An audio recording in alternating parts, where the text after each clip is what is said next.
So up next we've got Faceless from 1987, which seems to be, I mean, it's listed as a remake of the 1960 movie Eyes Without a Face. I haven't ever seen that movie.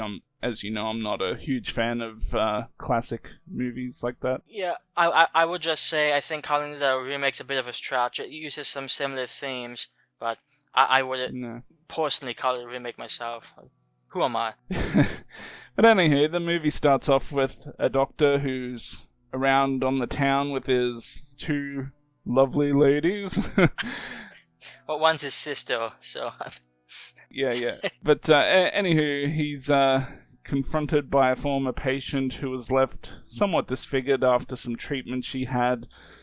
And so one of those ladies, so to speak, takes a bullet for the doctor by jumping in front of him, while some sort of acidic type liquid's thrown at his face, which leaves her terribly disfigured in the face. So the doctor vows to one day restore her beauty, and so beautiful women are being drugged, kidnapped, experimented on, and are also possible candidates for this extreme face-swapping procedure. Then there's also a subplot in which one of the women who has been kidnapped, she just happens to be the daughter of this wealthy businessman who's hired this guy to investigate her disappearance and bring her back safely. So I've seen this movie now twice. The first time I watched it, I can't remember how I came across it, but I did, and I watched it. I was somewhat surprised at how much I enjoyed it the first time.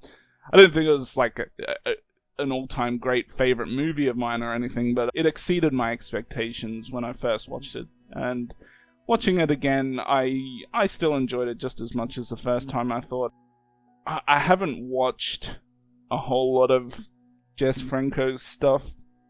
I know he's got a bit of a following of his own. I've seen a few of his movies. The only one that I vividly remember is Lorna the Exorcist, so I kind of have a little bit of a feel for how his movies are made, but yeah, I don't know. But anyways, this one, I guess you could call it a French movie, but with English dubbing. And as we know, I have a bit of trouble with the French. I think they just... I don't know, the way they act, they don't feel completely human to me. Anyways, there is this one German doctor in the movie who, I'm kind of paraphrasing here, but he says something like, the French are very strange people. I was like, this doctor speaks to me very much so. And maybe it's also because I do have some German blood in me too, so maybe that's a German thing, I don't know. Yeah, so when this movie was suggested, I guess I briefly heard about this movie, but it's not something I really looked into that much. And much like you, I don't have that much experience with Franco's movies. I can't swear to it. I feel like I've maybe only seen, let's just say, one or two, and off the top of my head, I actually can't name any. And it looks like he has like over 200 movies, so I'm not going to take the time to look through. But this movie, it sort of took me by surprise. It was a lot, the story took a little to get into, but once it got going, I thought it went pretty well. I think one of the more outstanding things about the movie, and outstanding is used somewhat loosely, but it did definitely stand out, would be the gore, especially during the operations on some of these women's faces. Some of them which, they do look fake at times, but they're so decently gruesome, even in ways that sort of surprised me. And, I mean, especially like toward the second half of the movie, there's a few scenes that are like, they go a bit further than you might initially expect, which, I'm okay with. The whole, this woman being locked in like a secret basement and, somebody's looking for her, I enjoyed that enough, but it's not like a story that's necessarily going to wow anybody. I think one of the reasons this is notable is just because it had it had a pretty decent goal, and I was happy with that. And even though the movie sort of goes on a bit longer than I wish it did, it's still a pretty decent movie, and there's some like really, like I said, gruesome things at the end that when I was watching this, I think I finished this last night. It just sort of like took me back. It's like, oh hey, that was actually pretty okay. Yeah, with the gore that you mentioned, I thought the same thing. It does look a bit fake at times, but you really do appreciate kind of what they're going for. It is like one of those eye-popping moments in the movie whenever you see that. Like, you see the kind of like the bug eyes standing out from the mutilated faces. And there's some decent kills in the movie too, like a wide variety. There's like eye stabbing, there's scissors through the throat, there's chainsaw decapitations, there's someone getting drilled. There's a wide variety of deaths in the movie, even though it's not like a huge body count movie. Yeah, also actually worth mentioning too, and this also stuck out to me, but the conclusion of the movie is a bit more somber than you might be used to. I mean, it ends on sort of like a like, hey, they won't get away with this type note, but for a lot of the ending, it's just somewhat depressing. Like, things aren't looking great for the main characters. Yeah, that's another thing I was going to talk about the ending a little too, because I do like that it's kind of, in one way, it's a bleak ending, but at the same time it does kind of leave a little bit of hope at the end as well, just as the credits about to roll. It really depends on what portion of the story you're dragged towards, because I think if you're more focused on, okay, is this guy going to find this man's daughter, is he going to bring her back home, that's one story. Then there's the other side of the story, okay, are they actually going to succeed in restoring this woman's face? And I mean, without spoiling the movie too much, I guess you could say, you could argue that both are potentially successful, but it's not.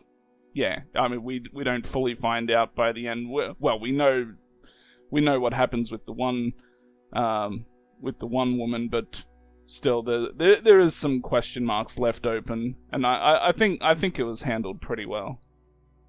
Yeah, I mean, honestly, for a Franco movie, I've heard a lot of, I wouldn't necessarily say negative things about his movies, but somewhat stereotypical. Like, like a lot of his movies are just gory with no story and such. And this one, I thought it did a pretty good job with the story they were going for. The mystery, portions of the detective, they weren't like entirely great. When he's interrogating the one homosexual guy, that was a bit iffy. Mainly because the stereotypical gay guy was just way too stereotypically gay. That's another point I've got down here. I've got flamboyant photographer, which, I mean, he sold out, I guess.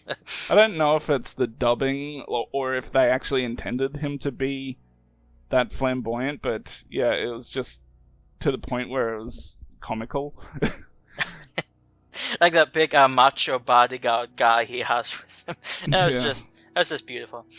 But honestly, the story itself was, it was somewhat sympathetic toward the characters involved. I mean, I felt bad for the woman who had her face scarred. I mean, I feel like the methods they went to try to help her were maybe a bit extreme. But I still feel like they gave each of these characters a bit more depth than, let's say, if the movie had been made like 30 years earlier. They might not have gone into. That blonde with the weird eyebrows, she's always hanging around at the worst time.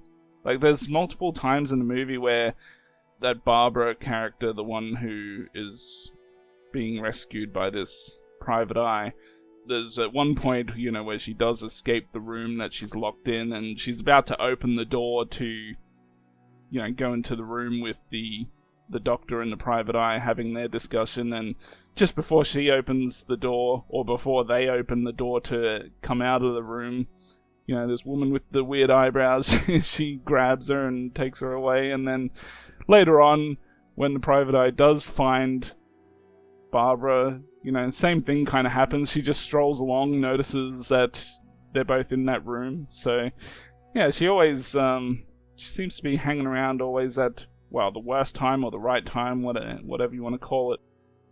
Yeah, that's that scene where she called the woman outside of the office. You sort of know where that scene's going, but even so, that was sort of decently suspenseful scene. And it's just like you can hope that she makes it, but you sort of know she's not going to, and just some good times.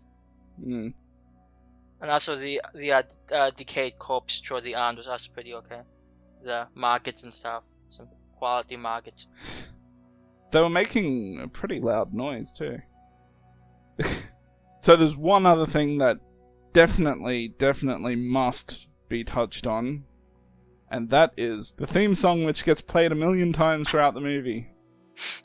This guy singing about cafes and sipping wine in Saint-Tropez. I don't know what the fuck he's talking about, but this movie was drenched in like 80s like slow I mean, I sort of liked. I mean, the music itself I'm not like a giant fan of, but I do appreciate how this movie just went way overboard on it. yeah, it's I must say, I remember after the first time watching the movie, I just kept randomly repeating that one line from the song where he's sipping wine in Saint-Tropez or some shit. And even to the point, just before rewatching it again a day or two ago, I was still remembering that particular line even a year or two after I first watched it. So, and now that I watched it again, it's stuck in my head even more of the song. So even to the point where I've listened to the full song many times now. Like you can find it on YouTube. Someone's put together like a Faceless music video type thing for it, which is pretty decent. And it's not the type of song that if I had just heard it anywhere else that I would be attracted to it, but the fact that it's attached to this movie somehow makes it, I don't know, that just happens. Like sometimes you listen to a song from a movie, it's not the type of song you'd normally listen to, but for some reason you do get drawn to it just because it's a part of the movie. Yeah. One of the ones that comes to my mind, and we discussed this, but the song at the end of Prom Night, Fade to Black, I believe it's called, which like it's sort of a slowish sample song, which isn't really necessarily what I listen to, but I find I really enjoy that one, and it's always nice when you can come across music like that, in the movie, especially when you don't expect it. I definitely don't think people would expect that type of thing from a movie like this. I forget what the character's name was off the top of my hand. It's the sort of like underling the doctor and the woman had. This guy, the guy who raped one of the women there. He had like sort of long greasy hair. Like that scene where he's just sent to that one woman for punishment, and it's like just some BDSM type thing. That's one of those things. Again, I can only expect from the French. Yeah, see, bunch of weirdos. Yeah. So it's just one of those like really strange scenes that I don't know. It's not like that scene really mattered much whatsoever, but actually that guy who played the raping guy, I think actually did a pretty decent job, and overall I think a lot of the characters here had decent actors behind them. So if that would help anybody be more interested, this movie I think takes itself decently seriously aside from the whole flamboyantly gay guy. Yeah, so I really liked the movie. I thought it was good, surprisingly good. It does have some pretty good kills, some decent gore. It's got a good mixture of a lot of things. I like a lot of like erotic thrillers as well. Well, usually a lot of erotic thrillers are pretty generic in their, they don't do anything all that special. But I think this movie has a good, it doesn't go overboard with the sexual side of things, but it's definitely there. There is an erotic side to the movie. There's some good-looking women in it as well, so if that helps anyone out there, I do recommend some of the women in the movie. Surprisingly, not so much a woman with the weird eyebrows, but those eyebrows just did something. I couldn't get past her eyebrows. Yeah, so I'm gonna give it an 8. Yeah.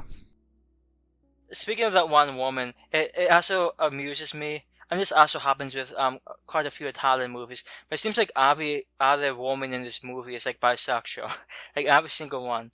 It just cracked me up. Fuck yeah. Yeah, which I'm sure we can all get behind. It just cracked me up because I've seen that thing in a lot of other movies, just randomly throwing some lesbian characters. And of course, there's no gay guys, but whatever. I mean, there was a gay guy here, I guess. Yeah. This movie, I enjoyed it a bit more than I was anticipating. To be honest, I was sort of expecting By the Numbers, late 80s French/Italian flick, but it did pretty good. And I think I'm going to lean toward a 7.5, and I'll probably run it down to a 7, if only because if you remove the gore, I don't think this movie would, well, at least for me, I don't think this movie would stand out all that much. But because of the gore, it sort of takes it to the next step. So I think a 7 out of 10, which is average, and like I said, I think it's a bit better than average, but I think that's an okay rating, and this is definitely a movie I'd recommend. And I have to say, I don't hear many people talking about this one. I have no idea what the release status is, but I would definitely give this one a look if you happen to run across it.